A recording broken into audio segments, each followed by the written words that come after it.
Et bonjour à toutes les yeux, j'espère que vous allez bien et que vous êtes en pleine santé. Alors aujourd'hui, petite vidéo, on va parler de Parole d'honneur et Douria Boutedja. Ça fait un petit moment qu'on n'en avait pas parlé, mais en ce conflit israélo-palestinien, il était fort étonnant qu'on n'en vienne pas du coup à revenir sur la Timouria.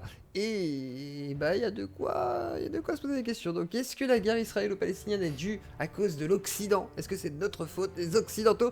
Ou est-ce encore un problème avec la LFI qui glousse et rigole en parlant des programmes? Certains sont choqués comme Enthoven, on va regarder tout ça, mais d'abord le générique. Je suis un peu débile moi. Vous êtes déjà dans une basket.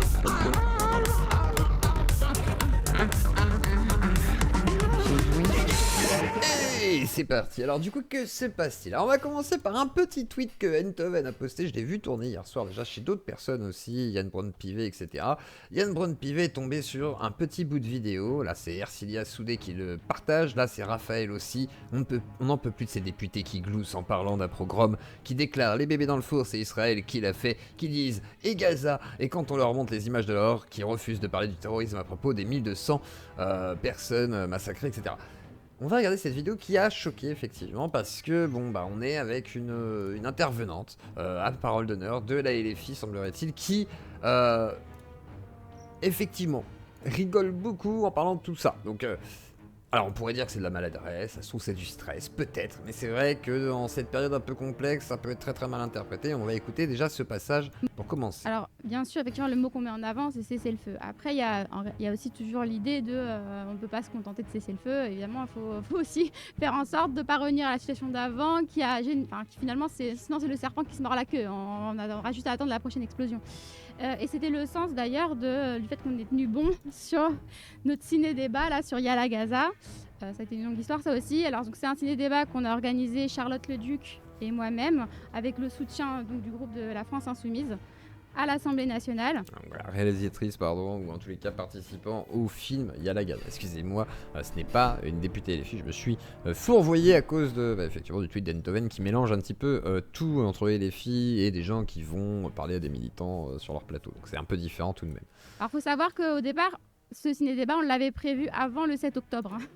Alors c'est vrai que oui, voilà, c'est peut-être pas... C'est comme si je disais, bon, bah, on avait prévu avant le Bataclan de faire le concert, alors c'est con, hein, parce qu'on avait un truc sur l'apologie de... Je sais pas, ou un truc qui pourrait soutenir tel ou tel camp. C'est vrai que c'est pas très délicat. Le ciné-débat, on l'avait prévu avant le 7 octobre. Sauf qu'évidemment, on a eu tellement de bol qu'avec Charlotte, on avait préparé notre com, genre la veille. Et donc forcément, dans le week-end, il y a eu des fuites. Ah bah ça a foiré la com, putain, on a bossé pour rien ce week-end là. Oh là là, c'est vrai que c'est con. C'est vrai qu'il y a une manière de dire les choses, je pense qu'elle aurait pu dire, bon bah malheureusement au vu des événements, ça... voilà, parler un peu normalement, parce que là du coup ça donne un côté très... Ah, c'est très malaisant quoi. Caroline Niadan et Meir Habib tout de suite sont montés au créneau. Yael Braun-Pivet, c'est scandaleux. En plus, j'ai invité Mariam Aboudaka, alors là, c'était le bonbon. Bref, alors du coup, Yael Braun-Pivet. Je pense qu'elle est très stressée. Je pense, hein, je veux pas lui faire un procès d'intention. Je pense qu'elle est très stressée. Par contre, ça peut être vraiment perçu comme une sorte de. Bah dis donc, hein. Oh, il y a un massacre, on se demande pourquoi ils l'ont mal pris. C'était le pompon. Hein. C'est vrai que c'est. Voilà, c'est. C'est vraiment touchy. Avait demandé à ce que Marianne ne soit pas reçue. Bon, elle n'a pas dit non au film. C'est la personne, c'était FPLP, c'est ça, qui a été exclue, qui a été expulsée. Et qui est dans le film en fait. Donc elle était invitée d'ailleurs en tant qu'intervenante dans le film. Et donc en fait, vous voyez la cagnotte dedans, il y a écrit soutenir le grand remplacement. On va en parler juste après parce que ça a fait scandale aussi. Alors Yann Braun-Pivet a vu, oh vous avez vu, c'est pour soutenir le grand remplacement, péter un plomb. Et elle a pas compris le troll par contre, effectivement, bah, c'est limite, c'est du troll. On va pas dire c'est volontairement, purement et simplement pour soutenir le grand remplacement, c'est un peu con. Même si après, forcément, il y a un message politique derrière et tout. Mais c'est vrai qu'ils sont un peu choqués sur ça, ce qui était un peu idiot. Par contre, c'est vrai que sur des propos, on peut se dire, bon, c'est un peu touchy, même s'il y a rien de scandaleux, à part le fait chacun rigole sur des trucs qui ne sont pas drôles du tout.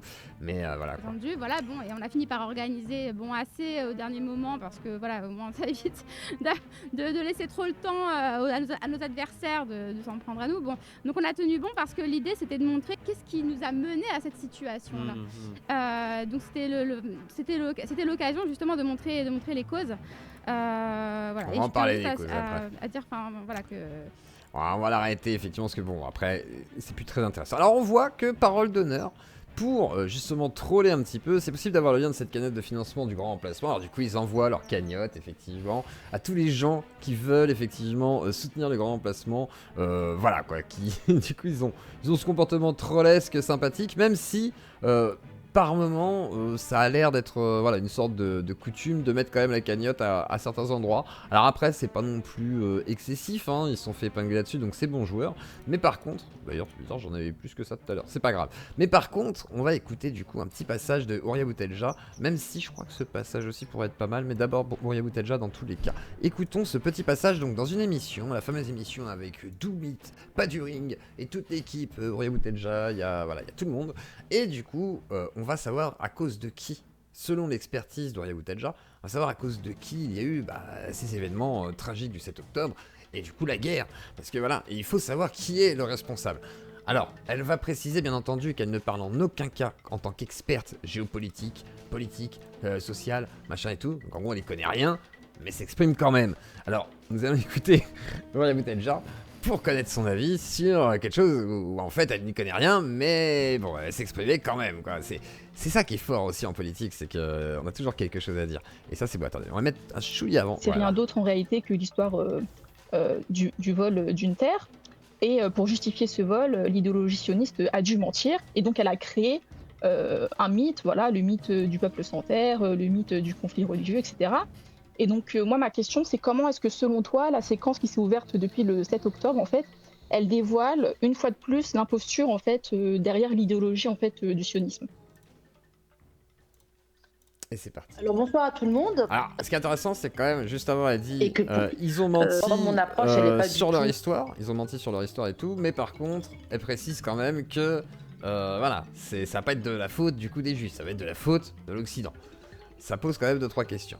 Et on revient à la question de Sabrina Waz. Que selon toi, la séquence qui s'est ouverte depuis le 7 octobre, en fait, elle dévoile, une fois de plus, l'imposture, en fait, derrière l'idéologie, en fait, du sionisme.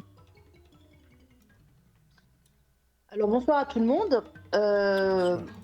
Peut-être en préambule, avant de répondre à tes questions, je vais quand même dire 2 choses. La première, c'est que moi, mon approche, elle n'est pas du tout d'ordre géopolitique et surtout, je ne suis pas du tout une spécialiste de la question. Il y a des gens qui connaissent les acteurs de la région, qui connaissent l'histoire de manière précise, qui connaissent tous les acteurs et disons tous les enjeux du moment, que moi j'ignore. Il y a plein de choses que les Américains font des... Donc là, elle dit quand même clairement, c'est-à-dire reste des douanes, de dire « Je connais rien. Je connais rien. » Mais j'ai un avis absolument tranché sur la question et je vais être affirmatif au point de laisser dire voilà qu'on a menti ou qu'on vole des ci ou ça, je sais pas. Alors, moi je veux bien que ce soit vrai, hein, y a pas de problème, mais quand c'est quelqu'un qui dit qu'il y connaît rien, qu'il y a des experts sur le sujet mais que la personne n'en est pas du tout une et que quelque part son avis n'a pas l'air de compter des masses, j'ai tendance à me méfier quand même, surtout quand je vois comment ça va être affirmatif derrière. Des choses, je ne sais pas pourquoi, les Israéliens peuvent faire des choix que je ne comprends pas nécessairement. Et ça demande une connaissance en termes de géopolitique, en termes d'enjeux stratégiques. Et tout ça, pour moi, c'est pas mon domaine et donc je le précise d'emblée. C'est honnête. C'est pas sur ce terrain-là que moi je m'engage, et en tout cas je m'exprime. Oui, en fait, on est sur vraiment le terrain des idées, mais genre même éthéré, c'est pas très grave. En gros, voilà. On n'est pas sur un truc très concret. C'est ça que ça veut dire. Hein, Et la deuxième chose que je voudrais dire quand même en préambule de tout, c'est de souligner le caractère éminemment, extrêmement tragique de l'affaire. Non pas simplement parce qu'il y a des morts, de nombreux morts et beaucoup d'enfants. Il y a quelque chose qui est tragique au sens où je ne supporte on prend plus un recul historique. C'est simplement de se rendre compte et de bien comprendre qu'on a affaire. les principaux acteurs, ceux qu'on voit sur le terrain, c'est-à-dire en gros, pour aller vite, hein, les Juifs et les Arabes, eh bien, de prendre conscience et d'avoir bien conscience qu'on a affaire à deux catégories victimes de l'histoire de la modernité occidentale. Voilà. C'est-à-dire qu'on a deux acteurs qui se foutent dans la gueule. À cause Et qui des sont- Blancs. ils- C'est les Blancs. C'est les Blancs qui nous font nous taper dessus. On n'y est pour rien, nous. C'est ça qui est fou, en fait. C'est-à-dire que, tout à l'heure, on dit oui, en gros, le sionisme, ils ont menti. C'est eux, ils mentent sur l'histoire et tout. Mais en fait, c'est quand même les Blancs, en fait. Parce que c'est les Anglais, finalement, j'imagine. Et puis, voilà, les Blancs d'Occident. Ouais, bref. Historiquement des victimes. Que ce soit côté arabo-musulman, c'est une catégorie coloniale, et la catégorie juive, c'est les victimes aussi de la modernité occidentale à l'intérieur des États-nations européens. Donc on a affaire quand même à deux Je victimes. sais pas si Israël se sent victime aujourd'hui. Non, au contraire, quoi. Ils sont pas en position de force, mais ils sont sur une position, voilà, très dominante malgré tout. Et du coup, de facto, ils sont plus, voilà, ils sont pas victimes je sais pas, c'est complètement con là, de l'Occident. Enfin, est-ce qu'ils se sentent victimes? Je sais pas. Victimes de Ouais, l'histoire moderne qui se foutent dans la gueule. Et ça, je pense que c'est éminemment tragique. Éminemment tragique. Et c'est aussi ça qui nous amène à la situation dans laquelle on est. Et on ne peut pas ne pas prendre en compte en fait l'arrière-plan qui est cette tragédie. Bon. Bah, ayant dit tout ça, eh bien oui, nous on l'a dit, on l'a redit, on continue de le dire, mais quand je Vas-y, dis nous, dis-nous. bien d'autres avant nous. Et Alors, je dis-nous. veux dire, on n'est pas les premiers à avoir dit que le sionisme Est-ce que tu l'as dit au moins? Est-ce que c'est bien dit? Parce que je suis pas sûr que tu nous l'aies dit. est une idéologie née des entrailles de l'Occident et que finalement, quand on combat le sionisme, on combat l'Occident impérialiste. Bon, alors l'Occident impérialiste a, parmi les 1000 monstres qu'il a fait naître, il a fait Carrément des monstres. Et non, c'est ça, voilà, comme dit quelqu'un dans mon Discord, elle a écrit des livres comme la judéophilie européenne, etc. Mais, déjà d'une, elle est pas experte, hein, et puis, ouais, c'est pas quoi, c'est c'est pas de quoi elle parle. Parce que moi, j'adore, c'est qu'elle précise quand même qu'elle y connaît rien, qu'il y a des experts qui savent de quoi ils parlent, qui connaissent le contexte, elle ne comprend pas pourquoi Israël ou les Palestiniens ils font ci ou ça. Mais elle a un avis tout à fait sûr d'elle, etc. sur la situation. Elle va nous expliquer comment on crée des monstres et des chimères dans des laboratoires de... On sait pas. naître le sionisme et avec lui toute une mythologie. Voilà, bon, un peuple, une terre sans peuple, un peuple sans terre, donc voilà. Et puis moi, c'est vrai que moi, ce qui m'avait frappé, Moi, ce qui me frappe chez Auréa Botelja, c'est j'imagine que ses livres sont pas si mal écrits, mais c'est pas... Enfin, c'est pas méchant quand je dis ça, mais c'est pas bien parlé. Elle est pas... C'est pas une grande oratrice, quoi. Elle a du mal à s'exprimer, elle a du mal à trouver les mots. Et le pire, c'est qu'elle est dans une sorte de répétition, elle essaye d'expliquer, mais en fait, elle explique pas de concept. Là, on comprend rien. Elle dit, oui, il y a des monstres qui sont créés, voilà, par le sionisme, parce que le sionisme, bah ouais, l'Occident, voilà, c'est l'Occident qui sont derrière et les chapotent, quoi. Donc, le sionisme, c'est pas genre... on comprend rien. À part dire, ah, c'est la faute des Blancs, parce qu'on est tous des victimes, parce que les sionistes, quand même... pas trop de sens, quoi. ce qui m'avait frappé vraiment, c'est cette image Oui. des Israéliens qui, juste après les attaques, qui fuient tout simplement, qui se ruent dans les aéroports et qui fuient. Alors évidemment, c'est pas 100% des Israéliens qui ont fui, c'est pas la question. C'est simplement cette image qui est là, qui nous apparaît. Et ceux qui en ont la possibilité, ceux qui ont un double passeport. C'est exactement ce que dit Guerrero dans mon Discord. C'est que, effectivement, Israël, ça peut être une sorte de phare de l'Occident, rayonnant du coup au Moyen-Orient, quoi. Effectivement, c'est un pays qu'on peut considérer comme occidentalisé d'une grande manière.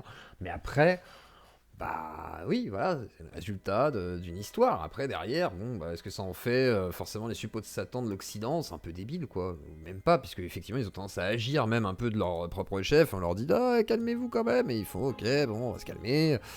Donc, moi, j'ai l'impression qu'ils sont plutôt assez autonomes. Hein.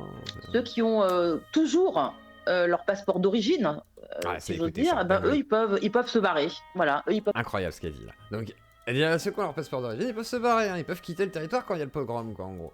Bah oui, grand bien leur face à eux, puis t'en as plein qui peuvent pas partir. Et malheureusement pour eux aussi, qui ont peur, il y a même des gens qui sont morts, quoi, enfin, c'est aucun sens. se barrer quand les bombes leur tombent dessus. Ce qui n'est pas le cas des Palestiniens. Et encore, Et ce qui n'est pas le cas de tous les Israéliens, j'imagine qu'il y a quelques Palestiniens qui ont pu se barrer, comme une minorité d'Israéliens qui ont pu se barrer, mais c'est pas la majorité, enfin c'est complètement lunaire. Quoi. et encore moins des Gazaouis. Soit ils sont expulsés, les Palestiniens, et ça c'est de l'épuration ethnique, soit ils n'ont pas le choix, ils doivent rester là où ils sont. Ils n'ont pas été expulsés du coup là. Pour le coup là, ils n'ont pas été expulsés il me semble. Ouais, on leur a demandé de partir, ils partent s'ils veulent, après c'est eux qui font le choix ou pas. C'est une question de... Bon, après ils n'ont pas les moyens peut-être de bouger pour certains, malheureusement. C'est le même principe où j'imagine qu'il y a plein d'Israéliens qui peuvent pas bouger de chez eux. Quoi. Enfin, ça n'a pas de sens. Quoi. Parce que en fait les frontières sont fermées, et elles sont fermées, donc impossibilité de sortir, et quand bien même ils pourraient sortir, que ce serait pas pour retrouver un pays qui était le leur originellement, c'est simplement fuir les bombardements, mais pas retrouver un pays qui est le leur. Donc là, moi, j'ai trouvé que cette image, elle était intéressante de ce point de vue-là. Les Israéliens faisant partie de l'Occident peuvent partir ailleurs en Occident, et même pas. Mais ce serait pareil quoi. S'il y avait des franco-palestiniens, je sais pas si ça existe. Imaginons t'as un franco-palestinien de double nationalité avec les passeports. Bah il pourrait partir. Y a rien qui l'en empêcherait. C'est juste que la Palestine, c'est un territoire où c'est très compliqué d'être double nationalité, j'ai l'impression, puisque bon, t'es un peu enfermé là-bas.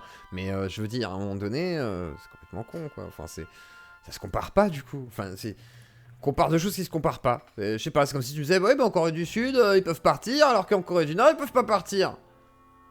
Oui, bien oui, c'est logique. Oui, bravo, c'est bien. Oui, effectivement, oui, effectivement. Alors je dis pas que c'est une dictature la Palestine, mais je veux dire forcément c'est plus compliqué, hein, parce que c'est un État complexe quoi. On va pas le résumer en 2 secondes. Quoi. Je trouve ça lunaire. Après contredisez-moi dans le Discord parce que je crois que je suis en train de dévisser. Pas qu'en Occident, d'ailleurs le Maroc c'est pas l'Occident, l'Amérique latine c'est pas l'Occident. Oui, bravo. Et puis les Palestiniens, ils sont faits comme des rats, si j'ose dire. Ah, ça c'est vrai. Voilà. C'est vrai. Et essayer de faire croire que... ouais, je sais pas, c'est... Ouais. Vas-y, Auria, t'as le droit de parler.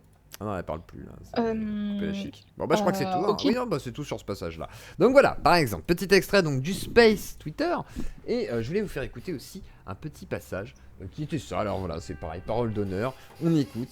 C'est plutôt sympathique. Hein. Donc pareil, quelqu'un de gauche, d'extrême gauche. C'est quelle attitude à gauche face à l'électorat d'extrême droite? Paul Elec lors de l'émission Feu sur la FI. Le sens d'une offensive, tous azimuts. Tous azimuts. Contradictoire avec les aspirations start-upers hyper néolibérales du bloc bourgeois, il y a encore des lignes de fracture. Et le problème aussi, c'est qu'à gauche, hein, on a bien vu qu'une des divisions, ça se fait sur la quête. Moi j'ai appelé ça le don quichotisme de Fabien Roussel et Ruffin, parce que Ruffin c'est Rousseau avec un cerveau, hein, qui va essayer de chercher ce électorat. Ils sont nés dans le nord, tous les deux dans les serres. Oui, je suis fatigué, c'est la fin, là je suis plus très précis. Mais... Il a été formé par Maxime Grémetz, entre autres. Non mais voilà, c'est les bassins, non mais les bassins d'emploi des usines industrialisées, une certaine vision. Hein. Et ce que je veux dire, c'est que du coup, on voit bien que la division à gauche, ça va être aussi sur ces perspectives de. Mais si on n'arrive pas à convaincre les classes populaires qui ont véritablement ancré leur xénophobie dans leur pratique de classe, dans leur pratique de vote, où est l'espace politique dans lequel on peut... Et jusqu'à présent, hein, de 2005 que tu évoquais jusqu'à présent, ça s'est fait par une radicalisation de l'électorat un peu de gauche, mais il faut le dire à voix basse, quoi, les SOSDEM. Et ces gens-là, on en a pris une part. Mais quelle est la... Je sais pas si c'est les SOSDEM qui se sont radicalisés, hein, c'est la... Non, c'est déjà l'extrême gauche qui s'est radicalisée, qui prend plus de poids dans la société, je dirais. Mais c'est pas des sauces. Après, il y a peut-être des SOSDEM, ouais, qui ont tendu, alors soit d'extrême gauche ou d'extrême droite, quoi. Ça va être les deux, en fait. Hein. Je pense que là, dans ce cas-là, on peut dire ça. Parce que, ouais, je sais pas. Marge de progression, plus les abstentionnistes. Et ça reste difficile. Mais en même temps, on a le temps avant que les bases électorales s'alignent complètement. Le problème, c'est qu'idéologiquement, et on l'a vu avec la manif de dimanche, idéologiquement, ils sont comment? Ils commencent à être prêts pour l'assumer, quoi. Pour l'assumer au niveau idéologique. En termes de position concrète dans le champ institutionnel électoral, c'est plus compliqué. Voilà, très bien, bah, on verra l'évolution de la gauche face à l'extrême droite dans les médias par rapport à cette situation. En tous les cas, vous en pensez quoi? Qu'est-ce que vous pensez du coup de ces débats à parole d'honneur, de ces gloussements, Laure? Alors, est-ce que c'est du stress? Est-ce que c'est une volonté de se moquer des programmes? Je ne sais pas. Et derrière, parole d'honneur, l'évolution d'Ouria Boutelja, est-ce que demain Ouria Boutelja deviendra peut-être quelque chose d'officiel. Alors non, je ne crois pas, hein, elle a dit il faut pas rejoindre l'AFI, il faut pas qu'on s'officialise, comme ça on peut radicaliser le mouvement, parce qu'en gros le but c'est que plus tu es à l'extérieur et plus tu prends de l'ampleur, plus le mouvement principal a besoin de coller à ces idées-là, d'où le côté un petit peu décolonial, parce que ça prend du poids hein, dans la société, je veux dire, t'as plus de 50 000 spectateurs qui vont regarder Dany Eraz, plus des vidéos tous les jours qui fonctionnent à 20 000, 30 000 vues minimum. Je pense qu'en vrai, ça fait un bon petit public. Donc, il y a vraiment une niche. Et Guiraud, par exemple, ou d'autres, hein, s'occupent de cette niche. Et d'autres, effectivement, vont être un peu plus nuancés là-dessus, etc. Donc, on verra l'évolution du parti d'Ouria, de Parole d'Honneur, de Wissam et de toute l'équipe des décoloniaux. Et vous, qu'en pensez-vous? Mettez un pouce bleu, like et clocher, rejoignez le Discord si vous voulez faire partie de la communauté, et si vous voulez soutenir la Claudie, vous pouvez par le don d'un Paypal, un Tipeee Stream ou un Tipeee, ça me permet moi de vivre du coup de ce métier, de pouvoir vous proposer des émissions régulières, de vous trouver des interviews, de les préparer et de vous les servir en direct, de vous proposer des radios libres, et aussi peut-être un jour payer un fameux monteur, parce que bordel de merde, ce serait quand même bien d'avoir des belles vidéos bien montées et chiadées. Bref, la Claudie, à plus tard et passez une bonne après-midi.